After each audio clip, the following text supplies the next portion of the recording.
आर'नाइ 5G YouTube चेनेलाव आरो फिन खेबसेबाव बरायफिननाय जाबाय लोगोफोर। दिनैनि गोदान भिडिअ'आनो जाहैबाय सेन्ट्रेल गभर्नमेन्टनि मोनसे स्किमनि आङो एप्लाइ भिडिअ' लानानै फैदों। बे स्किमनि मुङानो जाहैबाय PM किसान सन्मान निधि।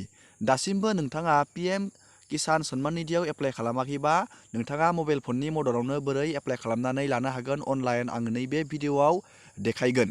लोगोसे जाय बिथांमोना PM किसानाव दासिमबो एप्लाइ खालामनानै फैसा मोनाखै, नोंथाङा रिजेक्ट जाबाय, नोंथाङाबो बेयाव गोदानै एप्लाइ खालामनानै लाफिननो हागोन आरो फैसाखौ मोनबाय थानो हागोन।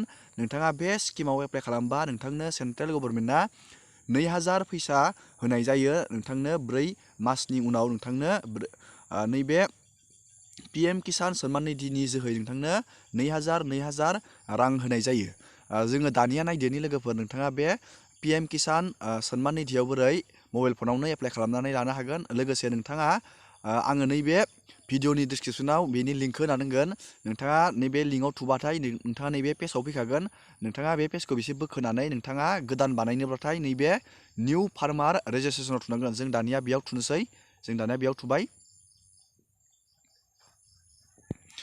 बेयाव थुनाय लोगो लोगोनो बेबायदि मोनसे पेज फैगोन लोगोफोर। नोंथाङा नैबेयाव नोंथाङा सोहोराव थायोबा नैबे अर्बान फार्मारखौ थुनांगोन आरो नोंथाङा गामियाव थायोबाथाय नैबे रुरेल फार्मारखौ थुनांगोन। जों दानिया बेयाव रुरेलाव थुबाय। दानिया जों नैबेयाव नोंथांनि आधार कार्डनि नाम्बारखौ बहायनांगोन आरो नैबेयाव मबाइल नाम्बार बहायनानै नोंथाङा नैबेयाव स्टेटखौ जोङो आसामखौ सिलेक्ट खालामबाय। नोंथाङा बेयाव स्टेटखौ सिलेक्ट खालामबानो जाबाय आरो नैबे केपसाखौ नोंथाङा नैबे बक्सआव बहायनानै नैबे गेट OTP आव थुनाय लोगो लोगोनो मोनसे OTP फैगोन। जोङो दानिया बेयाव आधार कार्डखौ बहायग्रोनोसै। दानिया जोङो नैबेयाव आधार कार्डखौ जोङो नैबेयाव बहायबाय आरो नैबेयाव जोङो मबाइल नाम्बारखौ बहायबाय। जोङो बेयाव स्टेटखौ आसाम सिलेक्ट खालामबाय। नैबे केपसाखौ जोङो नैबेयाव बहायबाय। जों दानिया नैबे गेट OTP आव जों थुबाय। जोंनिया OTP आ फैबाय लोगोफोर। जों दानिया OTP खौ नायनानै नैबे बक्सआव बहायनांगोन। दानिया नोंथाङा नैबे OTP फैनायखौ नैबेयाव बहायनानै नैबे केपसाखौ नोंथाङा नैबेयाव बहायनानै नैबेयाव साबमिट खालामना होनांगोन। जोङो बेयाव साबमिट थुबाय। साबमिट थुनाय लोगो लोगोनो आरो जोंनियाव आधार कार्डआव मोनसे OTP फैबावगोन लोगोफोर। जोङो बे OTP खौ दसे नेनांगोन। नैबेयाव OTP खौ फैबाथाय नोंथाङा आधार कार्डनिफ्राय जोंनियाव OTP आ फैबाय। जों नैबेयाव OTP खौ बहायना होनांगोन। बेयाव आधार कार्डनिफ्राय OTP फैदों। जों दानिया बेखौ बहायनोसै।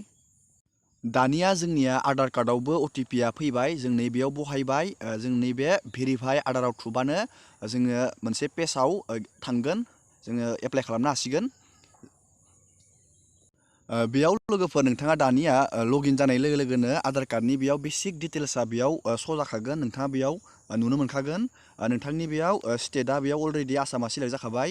नोंथाङा बेयाव नोंथांनि डिस्ट्रिक्टखौ नैबेयाव सिलेक्ट खालामबानो जाबाय। जोङो बेयाव डिस्ट्रिक्टखौ मोनसे जायखिजाया जोङो सिलेक्ट खालामबाय। नैबेयाव नोंथाङा नोंथांनि साब डिस्ट्रिक्टखौ सिलेक्ट खालामबानो जाबाय। बेयाव नोंथांनि नैबेयाव ब्लकखौ नोंथाङा बेयाव सिलेक्ट खालामबानो जाबाय आरो नैबेयाव भिलेजाव नोंथाङा VCDC खौ सिलेक्ट खालामबानो जाबाय आरो नैबे फार्मार पार्सनेल डिटेल्सआव नोंथांनि बेयाव आधार कार्डनि नामानो बेयाव श' जाखागोन। मानो होनब्ला जोङो आधार कार्डजों भेरिफाइ खालामबाय नालाय, बेयाव आधार कार्डनि डिटेल्सआ बेयाव अट'मेटिक श' जाखागोन। बेयाव नोंथांनि नामा श' जागोन। बेयाव आधार कार्डआव जि नाम दं नोंथांनि जेन्डारा बेयाव सिलेक्ट जागोन आरो नोंथाङा बेयाव SC ST नोंथाङा बेयाव सिलेक्ट खालामबानो जाबाय। दानिया नैबेयाव नोंथाङा फार्मार टाइपआव नोंथाङा नैबेयाव स्मल 1/2 हेक्टरल' नोंथाङा बेखिनि हा दंबा नोंथाङा नैबे गिबिनिखौ सिलेक्ट खालामबानो जाबाय आरो बेनि बारा दंबा नोंथाङा नैबे आधारखौ सिलेक्ट खालामबानो जाबाय। नैबेयाव लोगोफोर नोंथाङा अलरेडि बेयाव आधार कार्डआ सिलेक्ट थागोन। नैबेयाव आधार कार्डनि नाम्बारा श' जागोन। नोंथांनि मबाइल नाम्बारा बेयाव श' जागोन आरो नोंथांनि फुल एड्रेसआ नैबेयाव श' जागोन आरो नोंथांनि बेयाव पिन क'डआ नोंथांनि नैबेयाव श' जागोन आरो नोंथांनि फादार आरो नोंथांनि हासबेन्ड नेमा नैबेयाव श' जागोन। दानिया नोंथाङा नैबे लेन्ड रेजिस्ट्रेसन आइडियाव नोंथांनि लेन्ड हल्डिंआव नायनानै नोंथाङा नैबे लेन्ड रेजिस्ट्रेसन आइडिखौ नोंथाङा नैबेयाव बहायना होबानो जाबाय। नोंथाङा बेयाव एप्लाइ खालामनो थाखाय लेन्ड हल्डिंनि गोनांथि जागोन। नोंथाङा बे लेन्ड हल्डिंखौ सार्कोल अफिसाव थांनानै नोंथाङा इजियावनो बानायनानै लानो हागोन आरो नोंथाङा नैबेयाव लेन्ड हल्डिंनि नाम्बारखौ बहायबानो जाबाय। नैबेयाव लोगोफोर दानिया नोंथाङा रेशन कार्ड नाम्बारनि गोनांथि जागोन। नोंथाङा बेयाव रेशन कार्ड नाम्बारखौ बहायना होनांगोन। नोंथांनि डेट अफ बार्थआ बेयाव श' जागोन अट'मेटिक आरो नोंथांनियाव बेयाव मोनसे कुइसन सोंदों PM किसान मान धन यजनायाव नोंथाङा एप्लाइ खालामदोंबाथाय नैबेयाव येस होबानो जाबाय। बानायाखैब्ला नोंथाङा नैबेयाव न'खौ होबानो जाबाय। दानिया नोंथाङा नैबेयाव नोंथांनि लेन्ड हल्डिंनि अनारशिप लेन्ड हल्डिं नोंथाङा जुदि नोंथांनि लेन्ड हल्डिंआ नोंनि नामाव जुदि दङब्ला नोंथाङा नैबे हाया नोंथांनि नामाव दंबा नोंथाङा बे सिंगेलखौ होबानो बहाय टिक मारिबानो जाबाय आरो जयेनाव दंबानो जाबाय नोंथाङा हाखौ बोख'वाखैबा नोंथाङा जयेनाव दंबा नोंथाङा नैबे जयेनखौ टिक मारिबानो जाबाय। दानिया जोङो बेयाव मोननैसो डाटा एड खालामनांगोन जों नैबे एडआव थुनांगोन।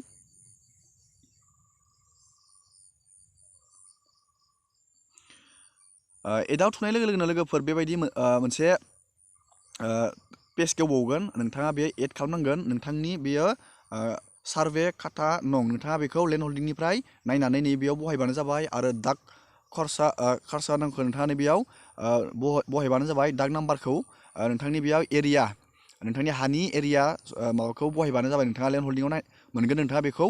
आरो नैबेयाव लेन्ड ट्रेन्सफार स्टेटासाव नोंथांनि हाया जुदि फेब्रुवारि 1, 2019 नोंथांनि हाया नोंथांनि नामावनो दङब्ला नोंथाङा नैबे फार्स्टनिखौ बहायबानो जाबाय आरो नैबे आफ्टार फेब्रुवारि 1, 2019 नोंथांनि हाया नैबे सननिफ्राय नोंथांनि नामाव दङब्ला नोंथाङा नैबेखौ बहायबानो जाबाय। दानिया नोंथाङा नैबे लेन्ड ट्रेन्सफार डिटेल्सआव नोंथाङा सोरनि जेनेबा नोंथांनि फादारा थैनायनि उनाव नोंथांनि नाम जादोंबा हाया नोंथाङा नैबे फादारखौ बहायबानो जाबाय। हासबेन्ड नैबे फादार बेखौ बहायबानो जाबाय आरो नोंथाङा बेखौ गिफ्टआव मोनदोंबा गिफ्टआव बहायबानो जाबाय। नोंथांनि नामाव हाया बोरै फैनाय नोंथाङा बेयाव सिलेक्ट खालामबानो जाबाय नोंथाङा नागिरनानै। दानिया नैबेयाव नोंथांनि लेन्ड डेट भिजिटिं नोंथांनि बेयाव नोंथांनि हाया बेसे सनाव जानाय नोंथाङा नैबेयाव सनखौ बहायबानो जाबाय। बेसे सनाव नोंथांनि हाया नोंथांनि नामाव जानाय नैबेयाव सनखौ बहायबानो जाबाय आरो नोंथाङा बेयाव पाट्टा नाम्बारखौ दंबाथाय बेयाव एस होबानो जाबाय। जों बेयाव एस होबाय। दानिया नोंथाङा नैबेयाव डकुमेन्ट आपल'ड खालामनांगोन। डकुमेन्टखौ नोंथाङा 200 केबिनि गाहायाव खालामनांगोन। पिडिएफखौ नोंथाङा बेयाव लेन्ड हल्डिं हानि फोरमान बिलाइखौ नोंथाङा पिडिएफ खालामनानै नैबेयाव आपल'ड खालामबानो जाबाय। दानिया नोंथाङा सेभ खालामनानै होदो। बिदिनो नोंथाङा PMkisanआव एप्लाइ खालामनानै इजियावनो लानो हागोन। आङो दिनैनि भिडिअखौ बेखिनियावनो फोजोबबाय आरो नोंथांमोना बेबायदिनो गोदान गोदान आपडेट स्किम डिजिटेल खौरां मिथिबाय थानो थाखाय आर'नाइ 5G इउटुब चेनेलखौ साबस्क्राइब खालामाखैबा साबस्क्राइब खालामना लाबानो जाबाय आरो नोंथाङा भिडिअखौ मोजां मोनोबा लाइक आरो माबाफोर नोंथाङा डाउट दंबाथाय कमेन्ट बक्सआव नोंथाङा कमेन्ट खालामबानो जाबाय। एसेनोसै दिनैनि भिडिअआ आरो नेक्स्ट भिडिअआव लोगो मोनबावगोन। दिनैनि भिडिअखौ आङो बेखिनियावनो फोजोबबाय।